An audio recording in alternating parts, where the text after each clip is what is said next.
ce bruit qui m'envahit. Je te cherche, toi, mon Dieu.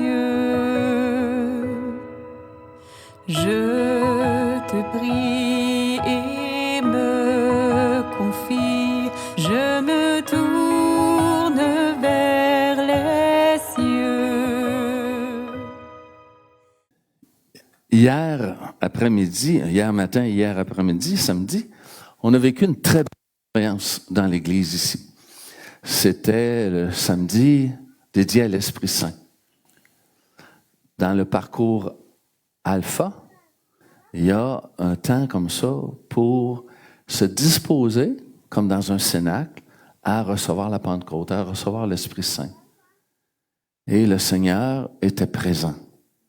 Il nous a comblés de son amour et de son esprit. C'était beau de voir ça. Quelle profondeur que nous avons vécue dans la présence de Dieu. Mais il n'y a pas eu, comment on dit ça, l'ombre, hein? Il n'y a pas eu de Shekinah. Allez-vous retenir ce mot-là? La Shekinah. C'est une technique mémo. La Shekinah, ça nous dit, il y a Dieu qui est vraiment présent. Ce mot-là, en hébreu, il a été utilisé 2 fois dans le Nouveau Testament. À la transfiguration, alors que l'ombre est arrivée, et une autre fois où l'ombre couvrit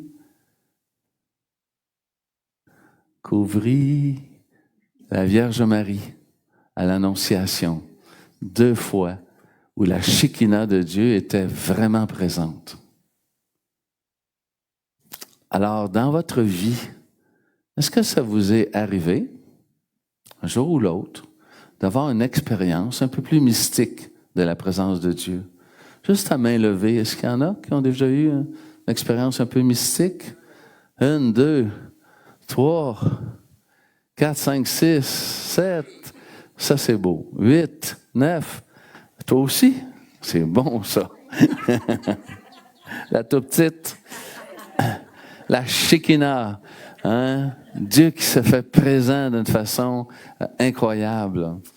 Son ombre qui passe. Et ça se fait pour Jésus sur la montagne. Et pourquoi Jésus a des rendez-vous à la montagne? C'est pas un alpiniste. La montagne, c'est haut. Plus on est haut, plus on est proche de Dieu. La montagne, c'est haut. Plus on est haut, plus on est proche de Dieu. Oui. Saviez-vous ça? Parce que la manière de concevoir le monde à l'époque, dans la cosmogonie, c'était qu'il y avait un dôme au-dessus de la terre. Les étoiles, qui sont des luminaires, étaient accrochées, comme une lampe est accrochée, au plafond. Et Dieu était de l'autre bord de ce plafond-là. C'est comme ça qu'on voyait les choses. Et plus qu'on était en hauteur, plus qu'on était proche de Dieu. Écoutez, c'est comme ça dans le temps. Mais remarquez qu'il y en a encore aujourd'hui qui croient que la Terre est plate. Puis on est en 2025. Alors, on a des représentations du cosmos, hein? Alors, il était à la montagne, mais surtout, ce qu'il faut noter, à mon avis, c'est qu'il était à l'écart. Est-ce que ça vous arrive, vous, de prendre du temps à l'écart? Oui? On prend du temps à l'écart. Est-ce que dans la dernière année, à main levée, il y en a qui ont été dans un monastère? 1, 2, 3, 4, 5, 6, c'est bon. Est-ce qu'il y en a qui, à main levée, se sont comme retirés dans la nature? 1, 2, 3, 4, 5, une dizaine à peu près, 12. Ça dépend de nous, hein? L'exercice qu'on fait de se retirer, de se mettre à l'écart, ça fait partie de nos choix à nous. Je vous conseille, je vous invite à le faire. Et peut-être que la Shekinah de Dieu va être présente à ce moment-là. Peut-être que la présence du Seigneur va se faire plus ressentir. Pourquoi pas? Personne n'est à l'abri de ça. Si on veut être présent à Dieu, puis que Dieu veut se manifester, pourquoi pas? Si vous avez le temps, la possibilité, pour les familles de faire garder les enfants, bien sûr, parce qu'on n'ira pas avec les enfants, à l'écart. Donc, aller à l'écart, c'est l'expérience que Pierre, Jean et Jacques, nous autres, dans le langage commun, on dit Pierre, Jean, Jacques, mais eux, dans la Bible, ils disent Pierre, Jacques et Jean. Parce que Jacques était pour le début du christianisme comme plus important que Jean, parce qu'il était l'évêque de Jérusalem, premier évêque de Jérusalem. Mais nous, dans notre sensibilité, les disciples que Jésus aimait, bien, on a fait passer Jean avant Jacques, Pierre, Jean, Jacques. Alors, qu'est-ce qui se passe sur cette montagne? Il y a 3 personnages importants. Jésus, Moïse et Élie. Et qu'est-ce que représente Moïse? Hein?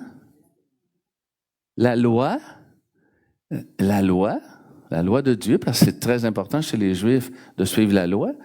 Nous, on a un tabernacle avec la présence réelle, mais eux, les Juifs, ont un tabernacle avec les rouleaux de la loi. C'est la grande différence. Nous, on n'est pas sur un régime de la loi, mais sur le régime de la liberté.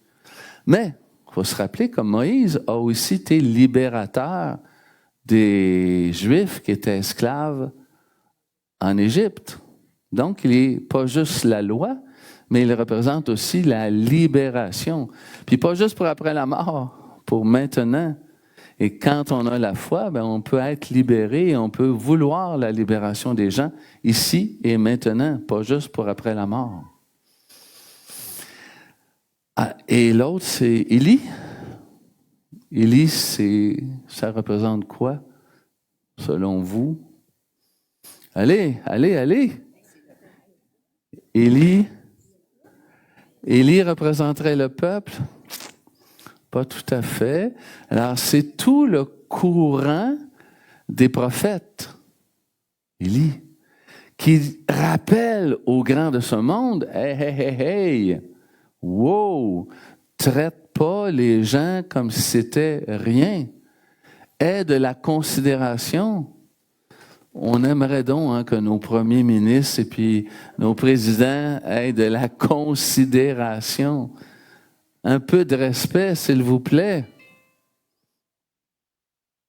Un petit peu de respect. Alors, Élie va représenter tout le courant prophétique qui veut la libération du peuple. C'est intéressant, parce que là, il y a comme le souci de l'autre. Il n'y a pas juste le souci de soi-même, de sa sainteté, de son cheminement spirituel, mais le souci, bien sûr, des autres. Et quand on a le souci des autres, on avance spirituellement. Si on a peu le souci des autres, on avance peu spirituellement. Excusez. Alors, le réflexe de Pierre, ça a été de dire quoi à Jésus? On construit 3 tentes. La tente, ça veut dire qu'on s'installe. Ben, nous autres, on aurait construit un chalet à Boiron, mais il n'y a pas de bois dans le désert. Donc, ils vont s'installer. Je vais juste prendre un verre d'eau. En tout cas, c'est... Merci.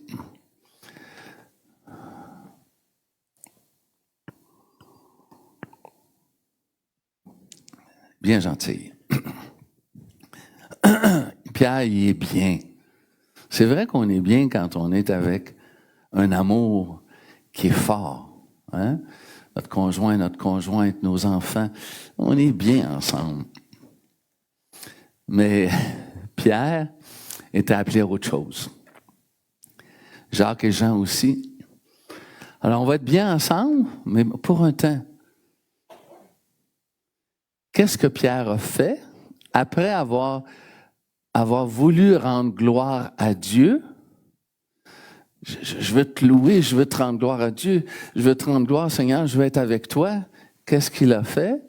Il a écouté la parole de Jésus qui lui dit non, non, non, non, non, tu vas redescendre. Donc, il a été à l'écoute. Après avoir, comme je dirais, être reconnaissant, louer le Seigneur, être en sa présence, je vais l'écouter. Je vais le respecter. Le louer, le respecter, pour aller dans la plaine, en bas, et là se trouvent les gens, pour les servir. Les Jésuites sont friands de ces trois verbes-là. Louer, respecter, servir. Alors, si je me présente devant Stéphane, devant qui que ce soit, je me dois, si je le veux, d'avoir ces trois verbes-là à l'esprit. Le louer, admirer la personne, voir ce qui est positif chez elle, même si je n'y dis pas. Des fois, c'est délicat. Ah, c'est bien beau ce que tu as sur le dos aujourd'hui. Si la madame est susceptible, elle va dire, puis les autres fois, c'était pas beau. C'est toujours un peu délicat. Mais d'être vrai, d'être authentique. Hein? D'abord, de reconnaître la richesse de l'autre. Hein? Vouloir s'installer à côté, avoir nos tentes. Après ça, oups, c'est pas ça. C'est pas là qu'il faut rester. Il faut avoir assez de respect pour la personne pour être à son écoute. Être à son écoute. C'est beau ça, hein? Être à l'écoute de l'autre. C'est pas si facile que ça des fois. Parce qu'on a quelque chose à dire, nous autres aussi. Puis l'autre va nous raconter quelque chose, ça nous fait penser à quelque chose, puis oups, on reprend par-dessus l'autre. Hein? On est toujours ramené à nos affaires à nous. Alors l'autre parle, oh, ben oui, il parle voyons, Normand parle du Saint irlandais, Saint Patrick, et Maurice, ça lui fait penser qu'il a couché là où Saint Patrick a couché. Si j'avais été avec lui tout seul, j'aurais-tu coupé la parole pour dire hey, moi j'ai couché dans le lit de Saint Patrick, ou dans son coin en tout cas, au monastère où il était. Alors, respecter l'autre, le respect, être à l'écoute. Puis après ça, le servir. Comment je peux te servir? Je ne dirais pas comment je peux te servir, mais avoir cet esprit-là. Donc, trois choses quand on approche les gens. La première, c'est louer, reconnaître ce que l'autre est dans ce qui est positif. Après ça, c'est respecter, être à l'écoute. Puis après ça, servir. Ces trois choses-là sont comme indispensables dans notre relation avec les autres. Si on part de là, on part de ce que les Écritures nous proposent. C'est fantastique.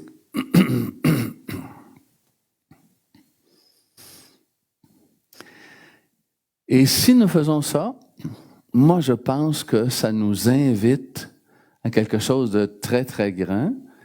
Et dans la période de carême, c'est encore plus fort. Comme disent les Jésuites, de faire de l'ordre dans notre vie. Maurice, tu as besoin de faire de l'ordre dans ta vie. Veux-tu en faire? Ben oui, Seigneur, je vais en faire. Veux-tu que ma grâce soit sur toi pour que tu puisses en faire? Oui, Seigneur, je veux. Mais qu'est-ce que ça va te demander, Maurice, pour ton délestage? Qu'est-ce que tu vas mettre de côté? Hein? Toutes les décisions qu'on prend, toutes les décisions vont dans un processus de « j'ai un objectif à atteindre ». Je dois mettre de côté des choses pour atteindre cet objectif-là. Quand j'ai voulu devenir prêtre, ben, il a bien fallu que j'aille pas de famille. C'était une obligation. Alors, il faut mettre des choses de côté. Puis après ça, il faut que le temps agisse. Il faut que le temps agisse. Laisser le temps de Dieu être sur nous. Puis avoir de l'ouverture sur l'autre. Comme c'est important d'avoir de l'ouverture sur l'autre. Toutes nos décisions partent de là. Autrefois, on disait, ici au Québec, on disait, dis-moi avec qui tu te tiens, je te dirai avec qui tu es. Hein? C'est ça. Aujourd'hui, on ne dit pas ça, malgré que c'est encore vrai. On va dire, dis-moi les décisions que tu as prises et je te dirai qui tu es. Quelles sont les décisions que tu prends? Est-ce qu'on les prend juste à la force des bras ou on les prend à force des bras avec la grâce de Dieu? C'est ensemble, c'est encore mieux. C'est encore mieux. Quelques secondes en silence pour vous dire à vous-même quelles sont les décisions que vous voulez prendre, continuer à prendre dans ce carême.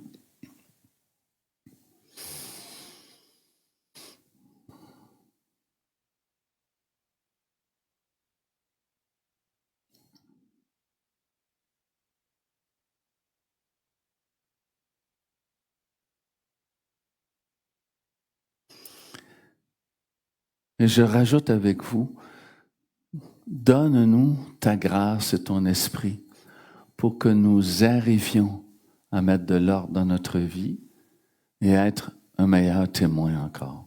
Je te le demande, Seigneur.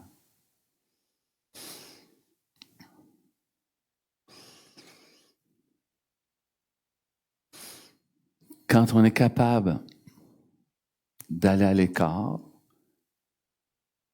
et puis de se rappeler qu'on peut louer le Seigneur, qu'on peut le respecter en étant dans son écoute, puis qu'après on pourra servir, même avec nos frères et sœurs, les gens de notre propre famille. Ça veut dire que notre rythme,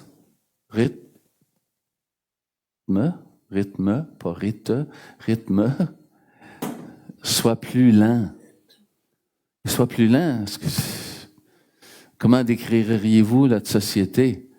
Ça va vite un petit peu pire, hein? Ça va des fois trop vite.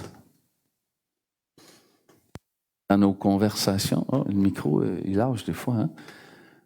Même dans notre conversation, des fois, ça va trop vite. Je décrirais la société aussi comme société qui a beaucoup à donner, mais qui en même temps sert beaucoup l'autre Dieu qui est le Dieu argent. Et nous, comme croyants et croyantes, bien sûr qu'on peut être attirés par cet autre Dieu-là.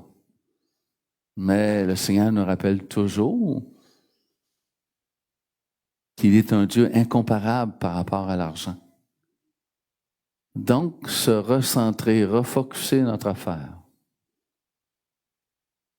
Pour ça, de temps en temps, il faut prendre des moments à l'écart. Il y en a parmi nous qui, à tous les matins, prennent un temps à l'écart dans leur prière, leur méditation. Oui, ça existe. Alors, notre société, elle n'est pas à combattre, mais les valeurs que nous voulons, nées de l'Esprit du Seigneur, nées de l'Évangile, présent dans notre cœur, c'est ce que nous voulons établir. La recherche du royaume des cieux ici et maintenant, pas juste pour notre salut après la mort. Plus vous comprenez votre mission, plus vous avez ce désir profond d'être en mission, plus l'Esprit Saint sera en vous, parce que l'Esprit Saint est là pour la mission. L'Esprit Saint n'est pas là pour qu'on soit en haut de la montagne, dans notre tente, puis avoir du fun ensemble, se dorloter. L'Esprit Saint est là pour la mission. Quand la Pentecôte est arrivée, c'est parce que Jésus voulait qu'il y ait une suite, une continuité, une mission. Et voyez les gens qui... En tout cas, regardez ça, là, juste pour le plaisir. Des gens qui sont en désespérance, ils n'ont pas de mission. Ils ne savent pas leur mission. Puis des gens qui sont dans l'espérance savent où ils s'en vont, ils ont une mission. La mission fait foi de tout. La mission fait foi de tout. Présence de l'Esprit avec une direction, de l'ordre dans notre vie, direction. C'est beau quand même, hein? L'Esprit Saint est lié à la mission. Je termine en vous disant que rencontrer Dieu à l'écart, c'est bon. Permettre de voir ce qui est bien dans l'autre, hein, le louer comme on loue Dieu, de le respecter parce qu'on est à son écoute, puis d'entrer en service, c'est merveilleux, puis c'est un chemin qu'on ne peut pas éviter. Mais il y a aussi une voie qui s'ajoute à celle-là. Et on en parlera dimanche prochain. C'est la voie, je vous le donne en 1000, des promesses de Dieu. On a déjà commencé à en écrire quelques-unes. Jessica a fait ça pour nous. Elle les a écrites. Mais là, oui, il y en a une dizaine, une douzaine. Des promesses comme ça de Dieu dans la Bible, il y en a combien selon vous? Ceux qui savent la réponse parce qu'ils étaient là hier, on se calme, on se calme. Tu as bien retenu la leçon. Combien il y a de promesses, selon vous, dans la Bible? Et c'est l'autre voie, hein? C'est une voie excellente. Il y a plus de 3500 promesses dans la Bible. Et celle qu'on connaît le plus, on en parlera, c'est les béatitudes. Hein? Il y en a plein de promesses. Et ceux qui ont de la misère à lire la parole de Dieu, lisez-le avec l'angle des promesses. Ça va être pour vous plein d'illumination, j'en suis convaincu. Fait que dimanche prochain, on va regarder les promesses. On va regarder les promesses de Dieu. Ça vous va? Alors, juste pour le plaisir, prenez le temps